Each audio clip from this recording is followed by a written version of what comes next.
Y vamos a orar que Dios nos dé su luz. Amén. Aleluya. Padre, te damos gracias, Dios, por tu preciosa palabra, porque en ella, Dios, nosotros encontramos fortaleza y fuerza para nuestra vida, Señor. Gracias porque es el instrumento que tu Espíritu Santo trae y al que Él acude, Señor, para ponernos nuevamente en el camino, para enderezar nuestros pies, para ponernos en el camino correcto, Dios, en el camino adecuado, Padre. Gracias por lo que tú estás haciendo en nuestras vidas, Dios. Gracias por esta palabra que tú tienes para tu iglesia en el día de hoy, Señor. Pedimos que seas tú a través de tu Espíritu Santo trayendo, Dios, un fluir, un sentir que atraiga nuestro corazón hacia ti, Señor. Padre, queremos ser adoradores, Señor. Los adoradores que tú estás buscando en espíritu y en verdad. Ayúdanos, Dios, a disponer nuestro corazón para eso, Dios. Gracias, Dios, por lo que tú nos das cada día. Pedimos, Espíritu Santo, que tú nos hables a través de tu palabra. Yo me dispongo delante de ti y pido que tú obres, Señor. En mi vida, Dios, usa mi mente, mi corazón, mis labios, Dios, y seas tú el mismo, Espíritu de Dios, hablando a tu pueblo, Dios. Gracias porque siempre tú traes cosas nuevas que enseñarnos, Dios, y con esa expectativa queremos estar en el día de hoy, en la mañana de hoy. En el nombre de Jesús te damos gracias. Amén. Amén. Hoy quiero hablar sobre un tema que es nuestra primera tarea. Nuestra primera tarea es ministrar la presencia del Señor. Ese es el tema. Nuestra primera tarea, ministrar la presencia del Señor. Y hoy quiero hablar un poquito de un principio vivificante que puede ser nuevo para muchos. Y es el llamado supremo que nosotros tenemos a ministrar la presencia del Señor. No importa si usted es dueño de un negocio, si usted es secretario, si usted es maestro de escuela, si usted es contador o si usted maneja o pilotea un avión. No importa. Lo importante es que si tenemos el deseo de ser discípulos nosotros del aposento alto, lo primero que tenemos que hacer, nuestra primera tarea, es ministrar la presencia del Señor. Esa es la primera responsabilidad cuando nosotros enfrentamos cada día. Cualquier otra responsabilidad viene en un segundo plano. Y estamos bien familiarizados con la frase ministrar para el Señor o ministrar al Señor. Pero nosotros, quienes reconocemos la presencia manifiesta del Señor, recibimos esa invitación de responder a su presencia manifiesta como el mayor tesoro en nuestra vida, como lo más importante en nuestra vida. Nosotros somos llamados a responder a esa invitación que Él nos hace. Cuando reconocemos que fuimos hechos para su presencia manifiesta, no tenemos problema nosotros en permanecer en la presencia y disfrutar cada minuto de su vida. Cuando eso trae un entendimiento a nuestra vida, nosotros vamos a disfrutar cada minuto de ministrar la presencia del Señor. ¿Sí? David lo decía de esta manera. Lo expresa en el Salmo 27:4. Dice, una cosa he demandado a Jehová, esta buscaré, que esté yo en la casa de Jehová todos los días de mi vida, para contemplar la hermosura de Jehová y para inquirir en su templo. Otra versión dice, una cosa le pido al Señor, y es lo único que persigo, habitar en la casa de Él todos los días de mi vida, para contemplar la hermosura de Él y recrearme en su templo. Entonces, el concepto ministrar al Señor puede ser extraño desde su experiencia, pero ese no era un concepto que era extraño para los judíos. Los judíos estaban acostumbrados a ministrar la presencia del Señor. En muchas porciones del Antiguo Testamento vemos que los sacerdotes no hacían algo distinto de ministrar la presencia del Señor. Los sacerdotes era esa línea que venía de la tribu de Leví, que eran consagrados para Dios. Si tú te acuerdas, los levitas no heredaban como las otras tribus, ¿sí? De las 11 tribus heredaban, pero la herencia de la tribu de Leví era el Señor mismo. Entonces esa era una tribu que se dedicaba a ministrar la presencia del Señor. ¿Sí?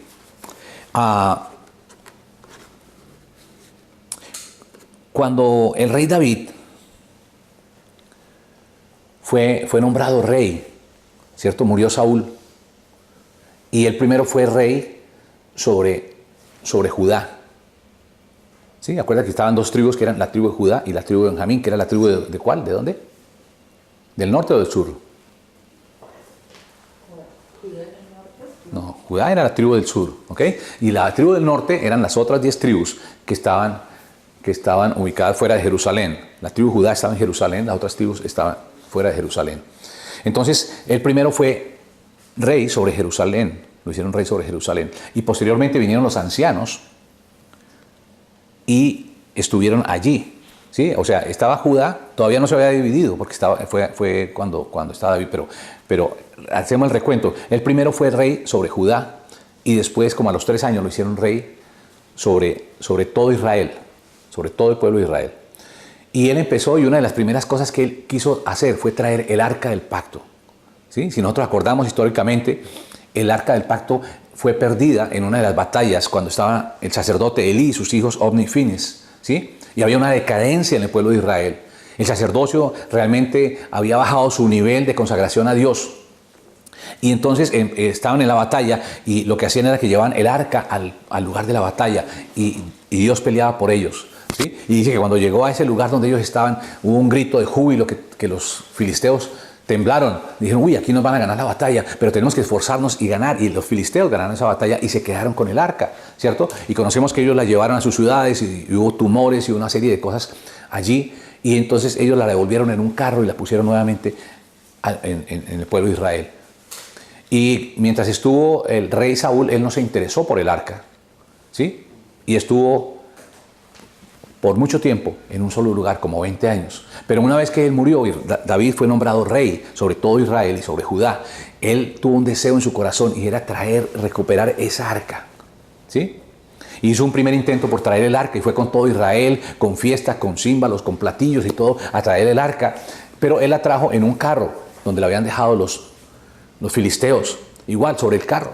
Y dice que cuando iban, el carro tropezó y fue cuando Usa puso su mano para sostener el arca que no cayera y cuando murió instantáneamente. Entonces eso trajo dolor sobre David, pero él aprendió algo, ¿sí? Él aprendió que no era la forma. Entonces dice que él básicamente ese deseo de llevar el arca de donde estaba a Jerusalén quedó en mitad de camino. Entonces dejaron el arca ahí en un lugar y fue en el hogar de Obed-Edom, ¿sí? En la casa de Obed-Edom Eteo. Allá quedó el arca. Y después él tuvo una revelación por la palabra, ¿sí? Y nombró sacerdotes para que hicieran en el orden que Dios lo había mandado, ¿sí? Cuando nosotros miramos Primera de Crónicas, capítulo 15, el verso 2 dice, entonces dijo David, el arca de Dios no debe ser llevada sino por los levitas, porque a ellos ha elegido Jehová para que lleven el arca de Jehová y le sirvan perpetuamente. Entonces, fíjate que cuando David fue a la palabra de Dios, ya tuvo una revelación, un entendimiento de cuál era la forma como Dios había establecido que se debía cargar el arca. El arca tenía unos anillos, ¿sí? Y dentro de esos anillos se metían como unos palos largos. Entonces, al lado y lado. Entonces venía el arca, por decir algo, este era el arca, y aquí tenía unas argollas, aquí por los laditos, y por ahí metían unos palos. Entonces, en la parte de adelante esos palos eran largos. Por la parte de adelante venía aquí un levita, un sacerdote, y aquí otro sacerdote, aquí un sacerdote y aquí otro sacerdote. Ellos lo llevaban sobre sus hombros. Esa fue la manera como Dios instituyó que debía ser cargada y transportada el arca de Jehová. Entonces, cuando David tuvo esa frustración, que se murió Usa, sí, dijo, Señor, ¿pero qué? ¿Cómo debo hacer? ¿Cuál es la forma? ¿Sí? Y él indagó y llegó a la palabra de Dios y tuvo una revelación de la palabra de Dios. Y es lo que encontramos nosotros en Primera de Crónicas, lo que leímos ahorita. Y era la manera como debía ser transportada el arca de Jehová, ¿sí? Pero hay algo que me llama mucho la atención y es lo que quiero tratar hablando de la administración del Señor. Y quiero hablar sobre el tabernáculo de David un momentico. Porque hay 5 cosas que fueron relevantes para ministrar al Señor. Y estaban en el tabernáculo de David. Nosotros acordamos que había un tabernáculo que era el tabernáculo de Moisés. Ese tabernáculo de Moisés estaba en Gabaón, ¿sí? Y David hizo cambios. Sí, David hizo muchas cosas nuevas al instituir el tabernáculo para el arca, un tabernáculo para el arca. Entonces, primero hizo un nuevo tabernáculo. David colocó el arca en un nuevo tabernáculo en lugar de llevarla de nuevo al tabernáculo original que había sido establecido por Moisés. Número 1. Número 2, la ubicación. El tabernáculo de Moisés estaba en Gabaón, que eran varias millas al norte de Jerusalén, y David edificó un tabernáculo en uno de los montes de Sión, la ciudad de David, junto a Jerusalén. O sea, Gabaón estaba al norte de Jerusalén, allá estaba, y ahí ese era el tabernáculo, de hecho, básicamente bajo la dirección de Moisés y todo, donde se ofrecían sacrificios y demás, allá estaba. Pero cuando David sintió ese celo y ese deseo de traer el arca, él sintió también que iba a ser un tabernáculo. Entonces ese tabernáculo no lo hizo en Gabaón, sino que lo hizo en un monte cerca de Jerusalén que se llama el Monte de Sión. Ahí erguió un tabernáculo nuevo para que llegara el arca de Jehová. Entonces hizo un nuevo sacerdocio. David ordenó un nuevo sacerdocio no prescrito en la ley levítica de los libros de Moisés, sino algo completamente diferente. ¿Sí? Número 3. Número 4. Un nuevo de nuevo en la presencia de Dios. El sacerdocio de Sión, ¿sí? donde se estableció ese nuevo tabernáculo.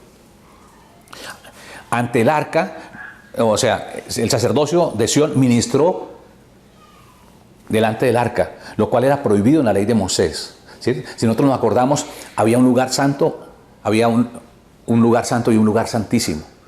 Los sacerdotes podían entrar hasta el lugar santo y entre el lugar santo y el lugar santísimo había unas cortinas, había un velo, ¿recuerdan? Y el arca estaba en el lugar santísimo. O sea que ellos ministraban desde el lugar santo. Pero la revelación profética que tuvo David fue diferente cuando él hizo este tabernáculo allí en el monte de Sión. ¿Por qué? Porque allí él estableció un tipo de adoración diferente. El arca no estaba detrás de velos, el arca estaba a la vista. Y hizo un nuevo sacerdocio que iba a ministrar al arca. ¿Sí? Ahora, ese es el número 4. Había de nuevo en la presencia de Dios, ¿cierto? Que ellos ministraban delante del arca, cosa que era prohibida antes en el tiempo de Moisés. Número 5, un cántico nuevo. El sacerdocio de Sión aprendió a venir a la presencia del Señor no con animales, sino con cánticos. Hay una diferencia, ¿sí? Y entonces cuando uno mira los salmos, uno piensa que los salmos fue algo que hicieron en el Antiguo Testamento y era del Antiguo Testamento algo que quedó allá obsoleto. Pero no, cuando nosotros encontramos que ese tabernáculo que erigió David, ¿sí? en el monte de Sión, era un tabernáculo en el cual había cántico nuevo. Entonces ya no era a través de grosura de animales, de quemar incienso, de hacer todas estas cosas, sino era diferente, era a través de la alabanza. Los sacerdotes, el sacerdocio que había, era un sacerdocio que venía delante de Jehová a ministrar su presencia, ¿sí? Y David trajo instrumentos de distintas partes, de distintos países y todo, para que estos ministraran al Señor, ¿sí? Entonces empezó la ministración de una forma diferente. Cántico nuevo. Entonces nosotros encontramos, por ejemplo, en los salmos, que los salmos allí cogen una validez en esa adoración. En el Salmo 100 dice: entrad alegres a Dios, habitantes de toda la tierra, venid ante su presencia con regocijo, entrad por sus puertas con acción de gracias, por sus atrios con alabanza. Entonces, ¿cómo entraban? Con alabanza, con gratitud, reconociendo, había un reconocimiento. Fíjate que había un modelo diferente en el tabernáculo de Gabaón, que era el tabernáculo de Moisés, de acuerdo al Antiguo Testamento. Pero la revelación que tuvo David de ese nuevo tabernáculo que erigió allí en el monte de Sión, había una alabanza y una adoración de labios, ¿sí? Una adoración delante del arca. El arca estaba antes detrás del velo, ahora el arca estaba ahí en la presencia de los sacerdotes que ministraban y ellos cantaban alegremente. Entonces había una experiencia, una expresión, ¿sí? de adoración, de alabanza para Dios. El entendimiento que David tuvo sobre lo que complacía al Señor está de acuerdo al Nuevo Testamento. Cuando nosotros miramos, por ejemplo, el Nuevo Testamento, en el libro de Hebreos, capítulo 13, verso 15, dice: así que ofrezcamos siempre a Dios, por medio de Él, sacrificios de alabanza, es decir, fruto de labios que confiesan su nombre. Fíjate que esto estaba en el Nuevo Testamento. David tuvo una visión, tuvo una revelación en el Antiguo Testamento 1000 años antes de lo que ellos estaban viviendo. Ellos estaban viviendo de acuerdo al Antiguo Testamento. Jesús no había venido todavía. Todavía no había sido repartido el Espíritu Santo, pero él tuvo una revelación profética y él fue guiado por Dios a erguir un tabernáculo en el monte de Sión y adorar a Dios de esa manera, poniendo el arca directamente al frente de los sacerdotes, creando un sacerdocio nuevo que iba a ministrar al Señor, pero ya no de una manera a través de incienso y a través de prender las velas y a través de los panes y cosas así, sino era un sacerdocio completamente nuevo, donde estaban ministrando al Señor, ¿sí? Estaban cantando, había cántico profético, había alabanza, había danza, había gozo, habían gritos de júbilo, había muchas cosas allí, ¿sí? Había un reconocimiento, porque Jehová es bueno, ¿sí? Y para siempre su misericordia, levantaban la voz, ¿sí? Y venía una palabra profética y venía un cántico nuevo, y allí entonces Asaf estaba al frente de ellos, ¿sí? Asaf era un gran músico. un gran adorador. Y entonces estaban adorando al Señor con arpa y venía un fluir del Señor y venía un cántico nuevo y lo adoraban. Y por eso cuando nosotros miramos el libro de los Salmos, encontramos un libro que es profético, es un libro poético, hermoso. Está hablando de la adoración para Dios. ¿Sí? Porque esa era la revelación y era la parte profética que venía en ese nuevo tabernáculo. Cuando nosotros hablamos del tabernáculo de David, es eso, ¿cierto? Y la Biblia habla de restaurar el tabernáculo de David. El tabernáculo de David era eso, y esa era la visión que él tenía muchos años antes, o sea, 1000 años antes. Cuando miramos el Salmo 51, vamos al Salmo 51.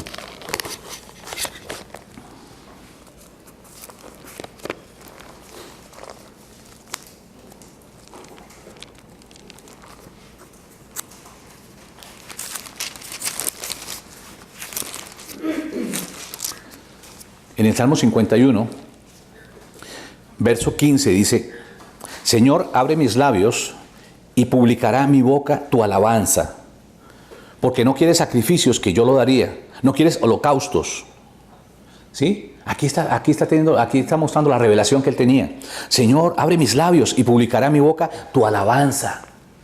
Abre mis labios y mi boca cantará tu alabanza, publicará mi boca tu alabanza, hablará de tus bondades, de tus maravillas, de quién eres tú, ese Dios maravilloso, ese Dios majestuoso, ese Dios bueno. Eso es lo que publicará mi boca delante de los pueblos, delante de las naciones. Aquí está diciendo David: porque no quiero sacrificios, que yo lo daría. Porque no quieres sacrificios, que yo lo daría. No quieres holocaustos. Dios no quería más sacrificios, más grosura de animales.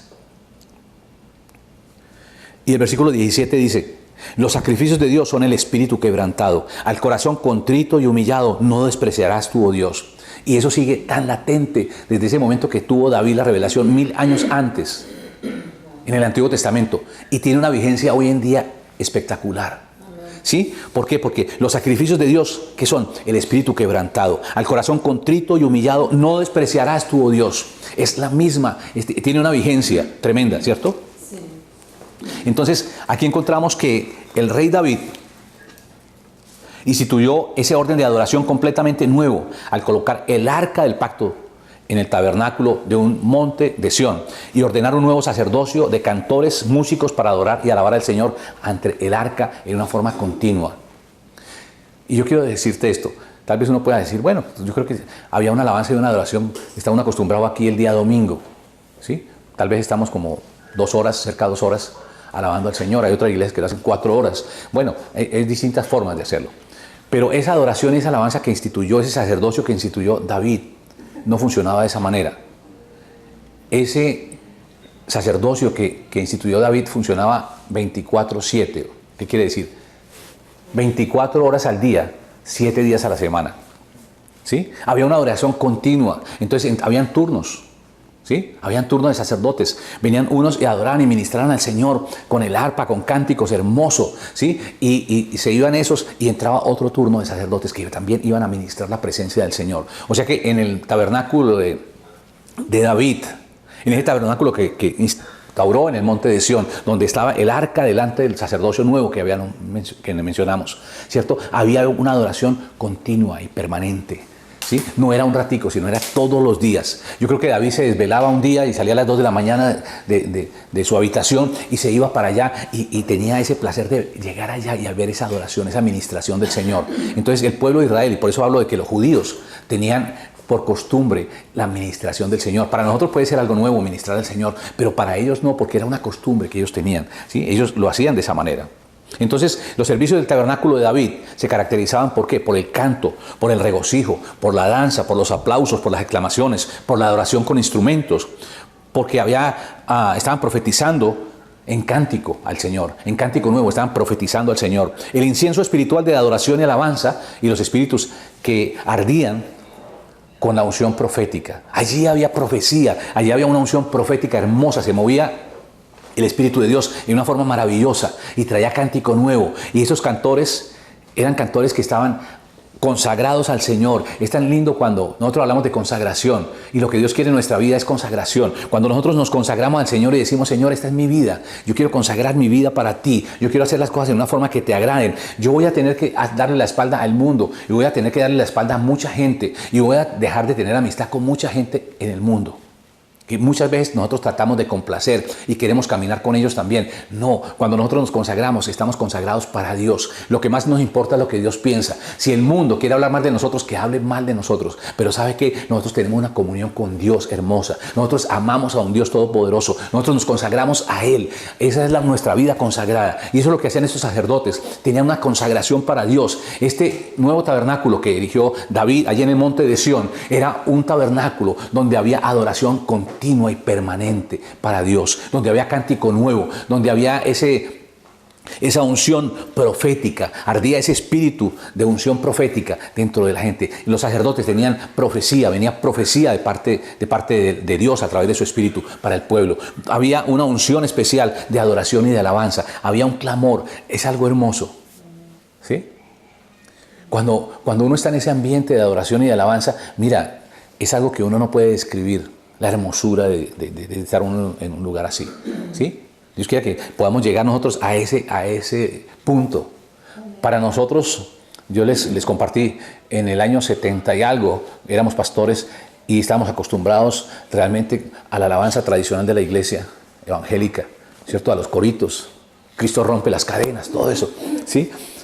Y tuvimos un primer simposio internacional sobre adoración y alabanza. Y allí se habló sobre el tabernáculo de David, ¿sí? Sobre ir y restaurar el tabernáculo de David, lo que Dios estaba haciendo en este tiempo para la iglesia, o en ese tiempo, era el año 70 y algo. Y realmente pudimos ver de primera mano lo que era el cántico profético, lo que era la adoración espontánea, lo que era el canto con banderas y con estandartes, todo lo que hacía el pueblo de Israel, ¿sí? Pudimos verlo allí, pudimos vivir un ambiente que fue realmente maravilloso, ¿sí? Y yo creo que eso le mueve a uno el corazón, eso le mueve a uno el piso. Y yo creo que lo que había en ese tabernáculo de David era eso mismo, ¿cierto? Un cántico profético, una cosa hermosa donde tú sientes la presencia de Dios y no termina de pasar aquí cuando se levanta el Espíritu de Dios y se mueve por este lado y ves tu cántico profético, ves cántico nuevo. Había unas mujeres que eran consagradas a Dios en adoración. Y era muy lindo lo que Dios ministraba a través de ellas, porque es algo que muchas veces nosotros no tenemos las palabras para explicarlo, pero es tan hermoso. Y es eso. O sea, cuando yo pienso en el tabernáculo de David, yo me acuerdo de eso que aprendí en ese tiempo que realmente marcó mi vida y puso en mí un deseo de ser un adorador para Dios, de ministrar al Señor. ¿Sí? Yo antes no entendía que era ministrar al Señor, pero realmente eso del tabernáculo de David, esa restauración del tabernáculo de David, me habló y me enseñó principios muy importantes, ¿sí? Que es lo que comparto con ustedes hoy. Y yo creo que es eso. Dios quiere que nosotros le ministremos, que nosotros nos consagremos. Y no podemos hacerlo de cualquier manera. Nosotros podemos hacer las cosas de una manera por cumplir. Pero por cumplir, cuando nosotros hacemos la vida y tenemos una vida de relación con Dios por cumplir, es como lo que había allí en Gabaón, donde solamente era un sistema antiguo de ritos y de rituales, donde se ponían los panes, donde se adoraba a través del lugar santo, no entrando en la presencia de Dios al lugar santísimo, donde se encendían las velas, ¿sí? Donde se quemaba ese incienso, pero realmente estaba alejado de Dios. Pero algo que vemos en el tabernáculo de David, que es sobresaliente, es cuando nosotros expresamos nuestro corazón a Dios. Cuando nosotros tenemos una verdadera relación con Dios, cuando nosotros podemos decir, Señor, qué hermoso es venir a tu presencia y adorarte por lo que tú eres, por lo que tú significas, ¿sí? Y podemos tener esa adoración, esa alabanza. Dios está restaurando ese tabernáculo de David en el día de hoy. Dios quiere que su pueblo, nosotros, nuestra primera tarea es ministrar la presencia del Señor. Lo primero que nosotros debemos hacer es ministrar la presencia de Dios y de ahí viene absolutamente todo. De ahí se deriva absolutamente todo. Pero la prioridad, la primera tarea que nosotros tenemos como creyentes es adorar al Señor, es ministrar la presencia del Señor. Entonces nosotros vemos que esos servicios eran en el tabernáculo de David. En los servicios en el tabernáculo de Moisés mantenían esos antiguos rituales y ceremonias. ¿Ok? Encender los candelabros, quemar incienso, poner el pan. En otras palabras, el rey David recibió una revelación profética del Nuevo Testamento, de lo que Dios quería. Porque Dios no quería esos sacrificios de animales ordenados por Moisés, sino el sacrificio de alabanza establecido por David allí en este tabernáculo de David, en el monte de Sión. La gloria chequina de Dios se apoyó sobre el tabernáculo de David en Sión, donde se colocó el arca del pacto. Ya el arca estaba en presencia de todos, ¿sí? Dios le permitió a David y a ese sacerdocio de adoradores que experimentara un conocimiento neotestamentario de adoración y de alabanza 1000 años antes. ¿Por qué? Por el amor que David sentía por Dios, ¿sí? Dice la palabra que David tenía un corazón conforme al corazón de Dios. Y él entendió eso. Fíjate que a pesar de que vivían en la oscuridad en el Antiguo Testamento, y era a través de la ley, a través de las normas, a través de los rituales que se acercaban a Dios, David tuvo un entendimiento neotestamentario 1000 años antes. ¿Por qué? Porque tenía un corazón que agradaba a Dios, ¿sí? Había una sensibilidad. ¿Por qué no tuvo esa sensibilidad el rey Saúl? No, porque él vivió de acuerdo al Antiguo Testamento, vivió de acuerdo a las normas antiguas, a la ley, a las cosas, ¿sí? Y era la apariencia, quería mostrar la apariencia, ¿sí? Pero cuando nosotros miramos la vida de David, David era un cantor. David empezó en un corral de ovejas, donde cuidaba las ovejas de su padre. Y ahí en las noches, cuidando las ovejas, empezaba a tocar el arpa para Dios. Y empezó esa inspiración. Y yo creo que ahí empezó ese amor tremendo por las cosas de Dios. De ahí que cuando fue rey, a él no le importó y dijo, ¿sabe qué? Vamos a hacer aquí un edificio grande y vamos a hacer esto y vamos a hacer lo otro. No. Lo primero que tuvo él en su corazón fue traer el arca de la presencia de Jehová. Y se equivocó la primera vez, pero la segunda vez lo hizo. Y lo hizo con todas las de la ley, ¿sí? Con timbales, con todos los fierros, como se dice, ¿sí? Porque erguió un nuevo tabernáculo allí en el monte de Sión, donde instituyó esa adoración, instituyó ese nuevo sacerdocio que cantaba al Señor las 24 horas y adoraba al Señor con cántico profético, con pandero, con danza, con todas esas cosas estaban allí incluidas, cosas que eran completamente nuevas para nosotros, que eran, perdón, para ellos, ¿sí? Que para nosotros estamos hasta ahora entendiéndolas nosotros, ¿ok? Entonces, vemos nosotros que en el Antiguo Testamento ellos estaban acostumbrados a ministrar la presencia del Señor.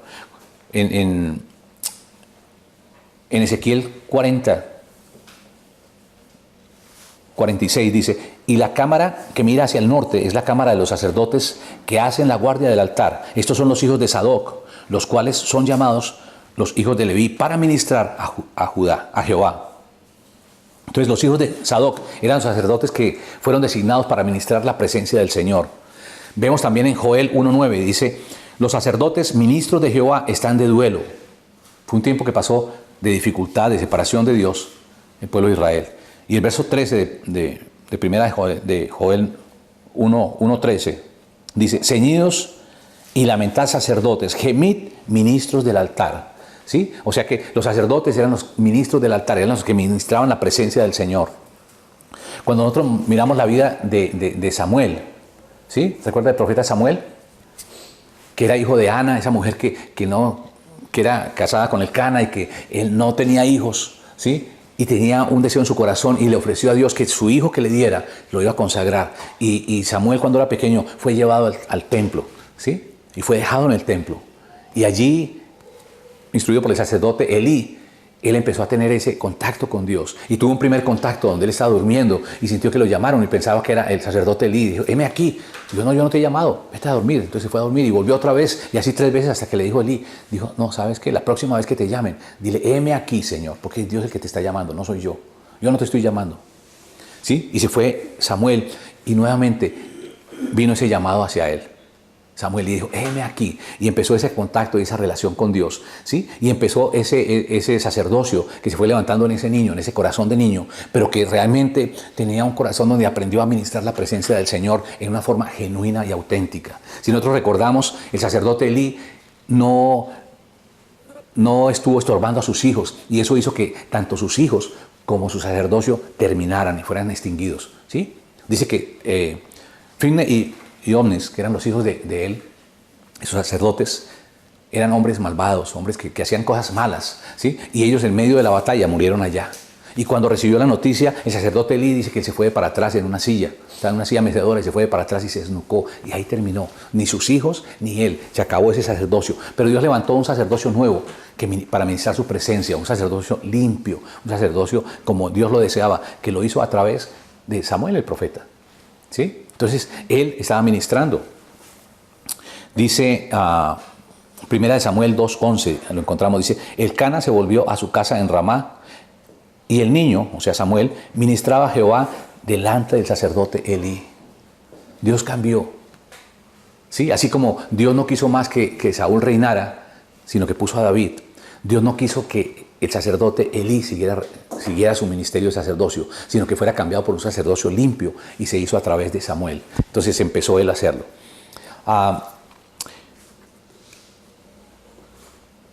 En Primera de Pedro 2:9 dice, mas vosotros sois linaje escogido, real sacerdocio, nación santa, pueblo adquirido por Dios, para que anunciéis las virtudes de aquel que os llamó de las tinieblas a su luz admirable.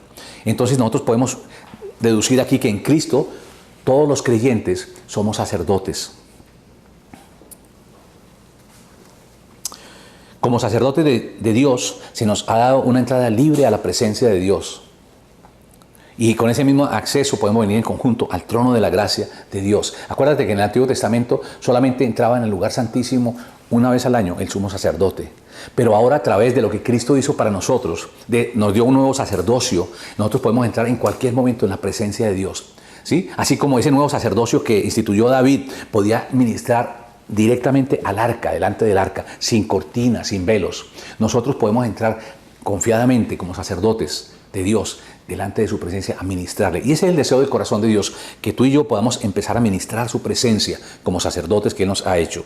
Hebreos 4:16 dice, acerquémonos pues confiadamente al trono de la gracia para alcanzar misericordia y hallar gracia para el oportuno socorro. Es hermoso, ¿sí? Podemos acercarnos al trono de la gracia en cualquier momento.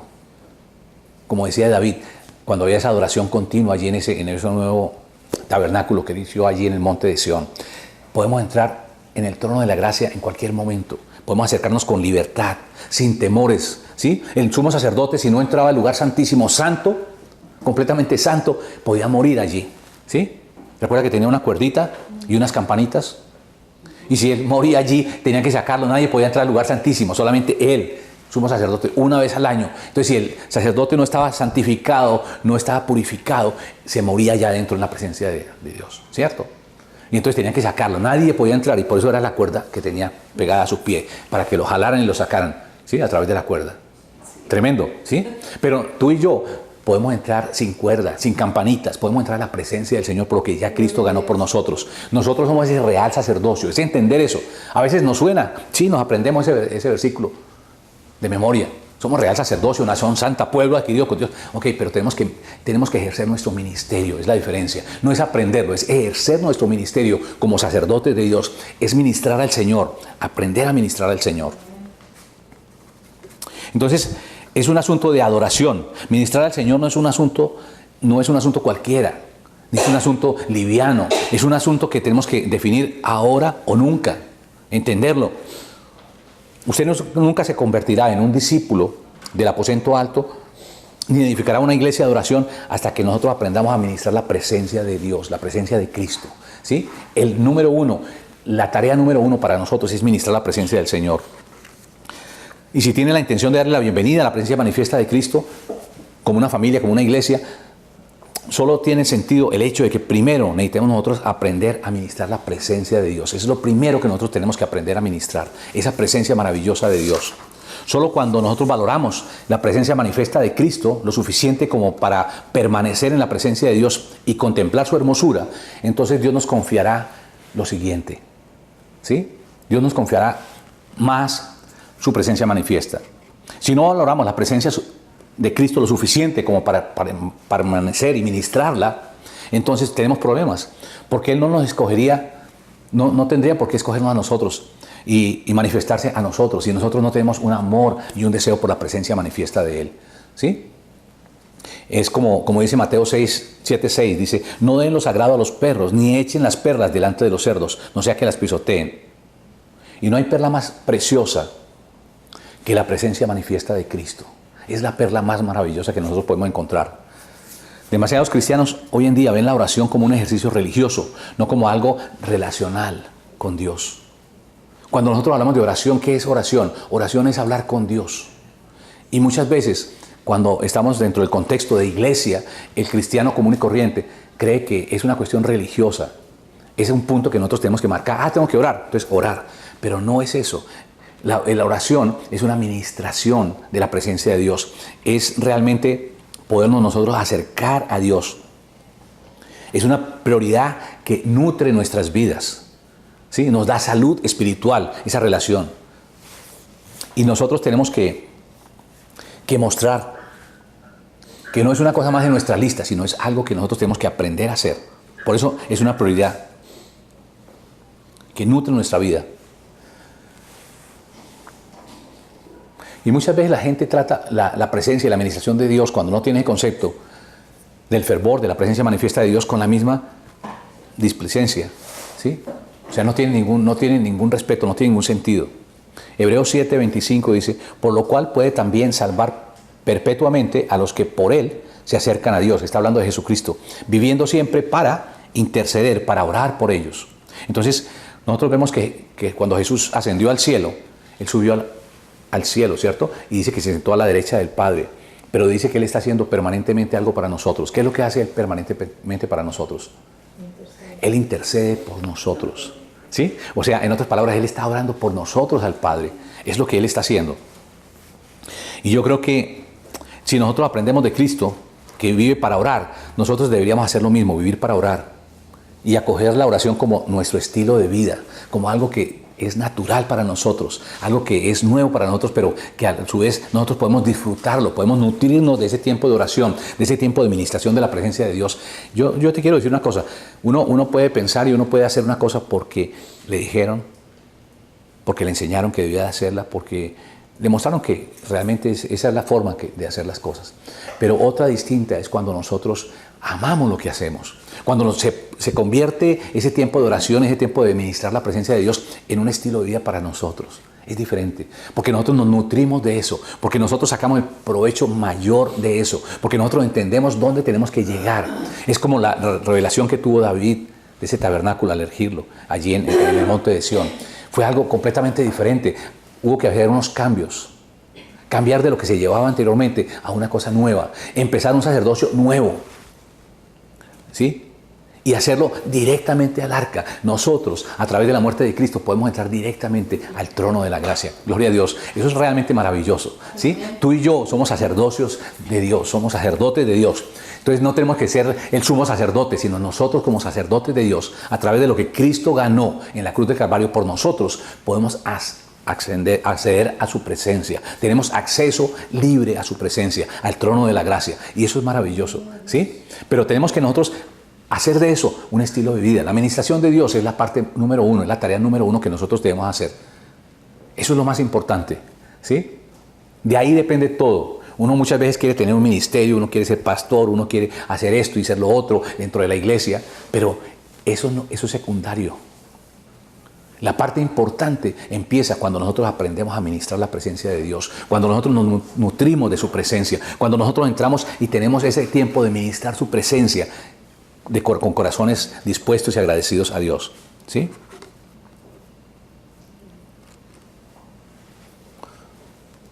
En Apocalipsis 21:3 dice, y oí la voz del cielo que decía, he aquí el tabernáculo de Dios con los hombres, y Él morará con ellos, y ellos serán su pueblo, y Dios mismo estará con ellos como su Dios.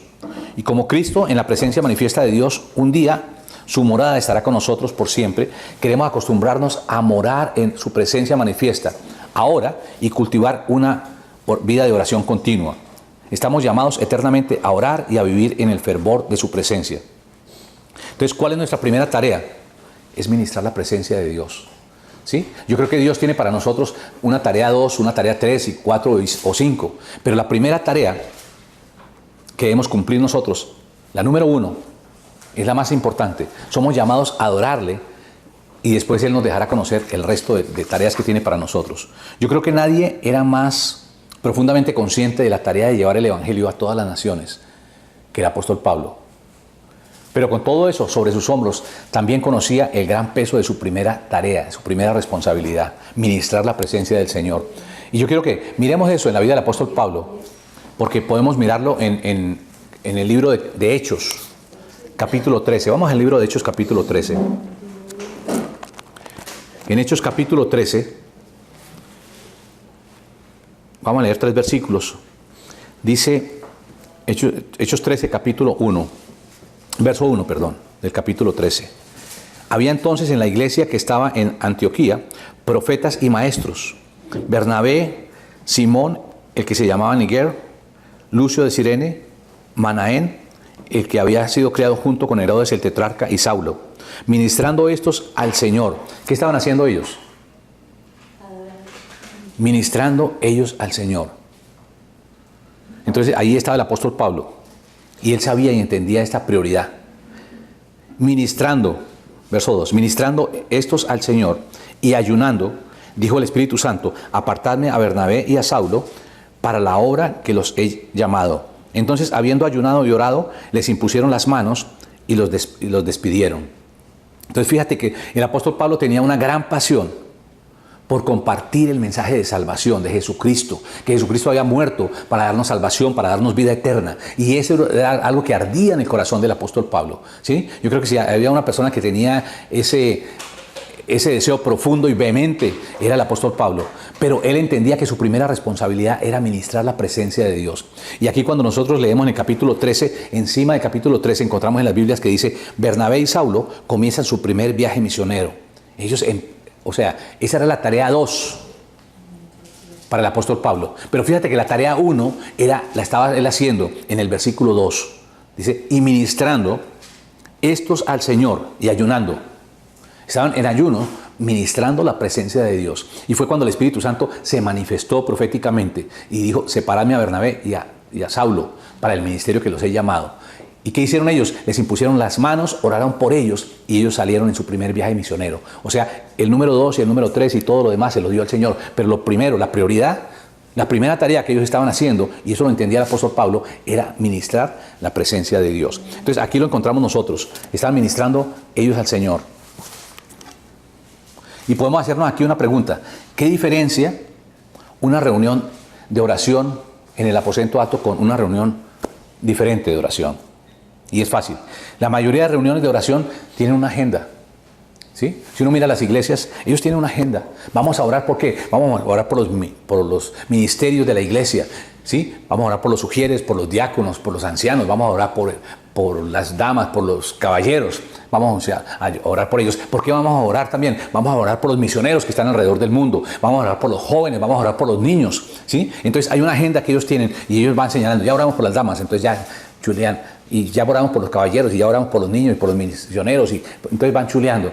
Cuando nosotros hablamos de reunirnos en el aposento alto, solo tenemos un punto en nuestra agenda, y ese punto es ministrar la presencia de Dios. Fíjate que hay una cosa diferente, ¿sí? Y la mejor manera de aprender a ministrar la presencia de Cristo es ministrando la presencia de Cristo. Parece que fuera redundante, pero es la verdad. La manera de aprender a ministrar la presencia de Dios es haciéndolo, de Jesucristo, es haciéndolo. Y yo quiero retarlos a ustedes en esta mañana. Invierta 1 hora, 60 minutos de su tiempo, hoy o mañana o en cualquier momento de esta semana, que puede estar sin medios de socialización digital, sin música, sin teléfono celular. Apague su teléfono celular, sin distracciones, y solo siéntese a los pies de Jesús y disfrute de su presencia. Trátese como si fuera la mejor hora que tendría en mucho tiempo. Programe su horario de modo que pueda tener un tiempo prolongado sin interrupciones con Dios. Yo lo reto a eso, a que pueda hacerlo. Si nosotros hablamos de ministrar al Señor, es ministrar al Señor. Es algo que nosotros debemos empezar a hacer. Solo siente a sus pies y disfrute de su presencia. Como hizo David en el Salmo 86:11, dice: enséñame, oh Jehová, tu camino, caminaré yo en tu verdad. Afirma mi corazón para que tema tu nombre. David le pidió a Dios que le diera un corazón íntegro. Instrúyeme, Señor, en tu camino para conducirme con fidelidad. Dame integridad de corazón para temer tu nombre. Pídale que lo haga una persona de una sola cosa. El Salmo 27:4 que leímos dice: una cosa le pido al Señor, y es lo único que persigo: habitar en la casa de Él todos los días de mi vida, para contemplar la hermosura de Él y recrearme en su templo. Y en ese momento yo te pido que tú cierres tus ojos por un momentico y pienses en lo que te voy a decir. El Señor está aquí. ¿Cuántos creen que el Señor está aquí? Amén. Amén. Creemos que el Señor está aquí, ¿cierto? Amén. Si el Señor te dijera hoy, pídeme una sola cosa, ¿tú qué le pedirías? Honestamente, piensa por un momento. No me tienes que responder a mí. ¿Tú qué le pedirías? ¿Tú le pedirías tal vez que te dé trabajo, que te aumente el dinero, que te aumente el sueldo? ¿O tú le pedirías como David?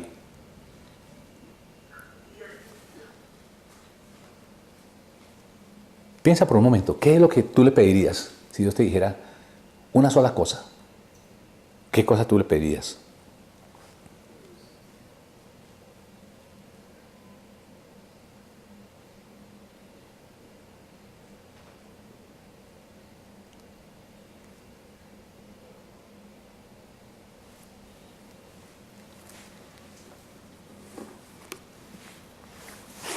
Ok, tú lo sabes, tú tienes esa respuesta, conoces esa respuesta.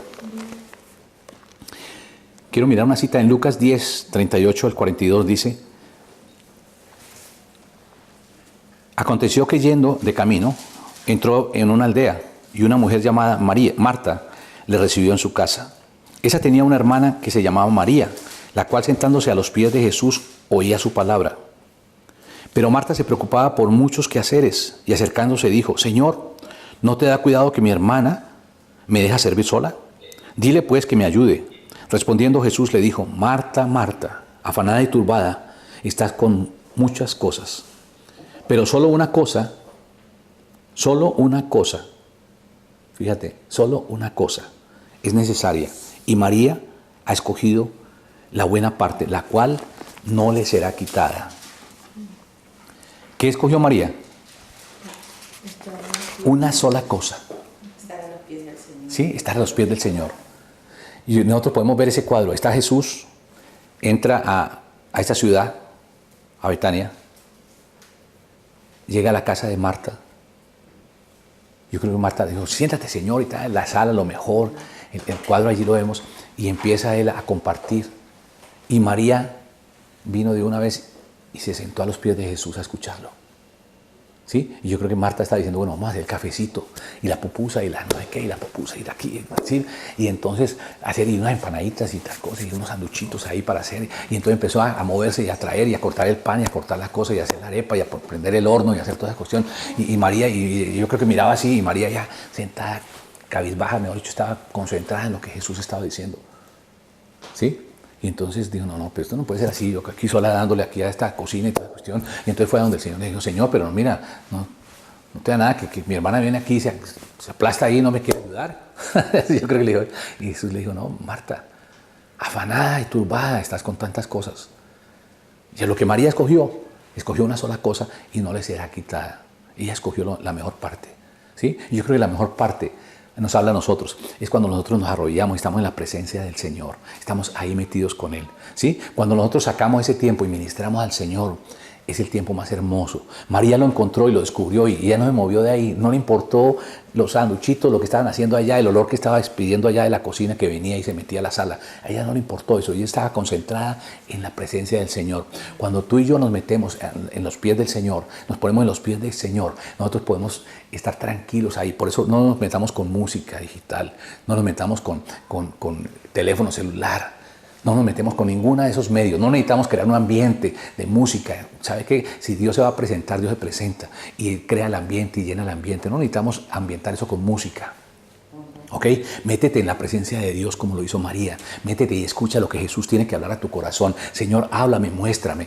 Mira, yo te digo que después de un encuentro de esos, uno sale lleno de la presencia de Dios. Yo creo que después de que María se levantaba de los pies de Jesús, María estaba completa, se sentía realizada. Eso que Jesús decía le traía un sentido de realización a su vida. Cuando tú y yo nos sentamos a los pies de Jesús y nosotros lo escuchamos, eso trae un sentido de orientación, de dirección. Eso trae una fortaleza, una fuerza. Podemos entrar en el momento más difícil de nuestra vida, pero de ahí salimos en victoria, salimos victoriosos, salimos llenos de la presencia de Dios, porque ahí el Espíritu de Dios se revela a nosotros, ahí tenemos una comunión, ahí estamos nosotros ministrando al Señor, dejando que el Señor sea lo más importante. Muchas veces llegamos delante de Dios y nuestra oración es una oración donde estamos pidiendo y reclamando, y nuestros hijos, y nuestro esposo, y nuestra casa, y el trabajo y todo. Ok, yo creo que eso hay que hacerlo. Pero creo que el tiempo donde nosotros ministramos al Señor, el tiempo de que estamos hablando es un tiempo distinto. No estamos hablando de un tabernáculo que estaba en Gabaón allí, bajo la ley de Moisés. Estamos hablando de un tabernáculo que es erguido allí en el monte de Sión, donde está el arca del pacto, donde venimos delante de la presencia de Dios. Aprovechemos eso. Ese es un momento precioso para ministrar al Señor, para decirle, Señor, gracias por lo que tú eres. Estoy aquí en este lugar porque quiero recibir de ti. Estoy aquí en este lugar porque lo que tú me hablas es lo más importante para mi vida. Porque tú eres el que le das dirección a mi vida. Porque este es el estilo de vida que yo decidí que quiero vivir de hoy en adelante. No quiero estar con hambre, no quiero estar con sed. Quiero estar lleno de tu presencia. Quiero estar lleno de ti. Quiero recibir todo lo que tú tienes para darme a mí. ¿Sí? Y cuando nosotros tenemos ese tiempo de ministración, nosotros vamos a estar como María, entendiendo que hemos elegido la mejor parte, que no nos será quitada. Qué hermoso es eso, ¿cierto? Yo creo que Dios nos está hablando en esta mañana, y Dios nos está hablando como iglesia, de que nosotros podamos ministrarle. Nuestra primera tarea es eso. El apóstol Pablo en Filipenses 3, 13 y 14 dice, hermanos, no pienso que yo mismo lo haya logrado ya. Más bien una cosa, y fíjate que va al mismo punto, una cosa hago, olvidando lo que queda atrás y esforzándome por lo que está adelante. Sigo avanzando hacia la meta para ganar el premio de Dios que Dios ofrece mediante su llamamiento celestial en Cristo Jesús. Olvidando lo que queda atrás. Mira, hermano, muchas veces las cosas que nos atan a nosotros están en el pasado, pero es hora de que por última vez, de que nosotros podamos entender definitivamente que nosotros tenemos que cortar con el pasado, que el pasado no nos puede perturbar, no podemos cambiar el pasado. El pasado ya fue como fue, ¿sí? Pero hemos sido perdonados de ese pasado. Hemos sido perdonados del pasado que nos ataba, que nos llevaba y que quería traernos. Y ojo con esto, quien trae el pasado nuevamente a nuestra vida es el enemigo, que quiere traer perturbación, que quiere traer vergüenza en nosotros, que quiere traer una sensación de distracción sobre nuestra vida. Pero nosotros tenemos que tener los ojos en Dios. Pero la preciosa sangre de Cristo ya nos limpió a nosotros. Nos hizo libre del pasado, ¿sí? Olvidando lo que queda atrás, dice el apóstol Pablo.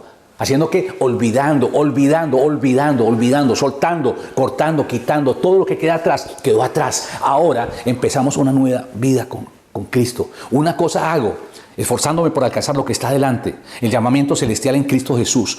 Entonces nosotros tenemos que hacer una cosa.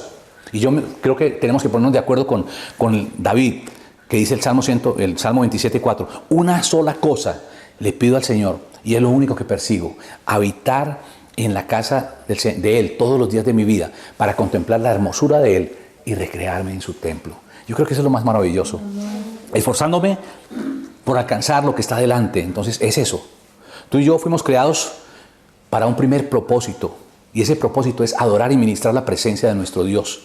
En Cristo fuimos hechos ese real sacerdocio, esa nación santa, ese pueblo adquirido por Dios, mediante la sangre preciosa de Jesús. Jesús derramó hasta su última gota de sangre para ganar para nosotros un sacerdocio santo. No tenemos que esperar hasta que lleguemos nosotros al cielo para adorarlo y ministrarle. No. Nosotros podemos hacerlo ya y ahora mismo. Y como dijo David, habitar en tu casa, en la casa de nuestro Dios, todos los días de nuestra vida, para contemplar la hermosura de Él y recrearnos en su templo. Esa es nuestra primera tarea, ministrar la presencia del Señor, ministrar la presencia de Dios. Vamos a orar. Aleluya. Gracias, Señor. Gracias, Padre, porque tú nos has hablado hoy, Señor. Gracias porque tú nos enseñas que la primera tarea es ministrar la presencia tuya, Señor, la presencia del Señor. Ayúdanos, Dios, a que eso sea una realidad de nuestra vida. Padre, tenemos que confesar que muchas veces venimos delante de ti angustiados, venimos con dificultades, Señor, tenemos problemas en nuestra vida y queremos orar y queremos pedir, Dios. Y muchas veces tenemos ese ardor en nuestro corazón por nuestros hijos, Señor, porque vemos que se enferman, porque vemos que están por el camino equivocado, porque vemos que se han alejado de ti, Dios, porque vemos muchas circunstancias que agobian nuestro corazón, Dios, pero qué hermoso es poder venir delante de ti, Dios, para adorarte y para ministrarte, Señor. Ayúdanos, Dios, a dejar por unos momentos todas nuestras cargas, todas nuestras circunstancias que nos agobian, Señor. Y Padre, podemos concentrar en ti y en tu presencia santa.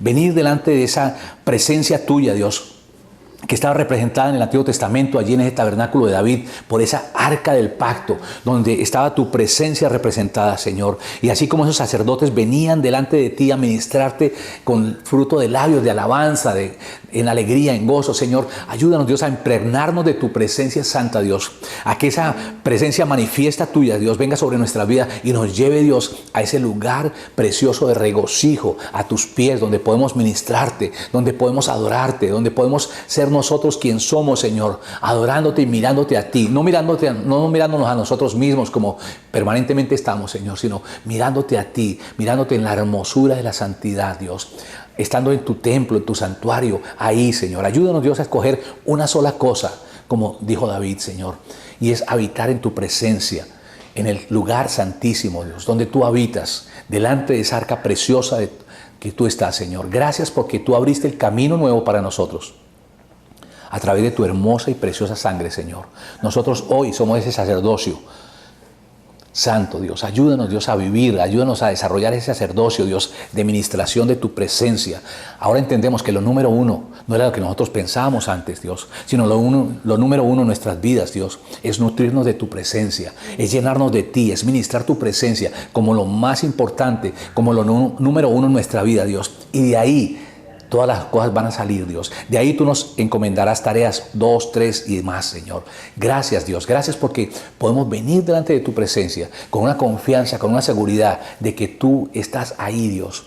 De que es a ti a quien nosotros adoramos, Señor. Y es de ti que nosotros nos nutrimos cada día, Dios. Gracias, Dios. Ayúdanos a tener ese lugar especial donde podemos encontrarnos contigo cada día, Señor.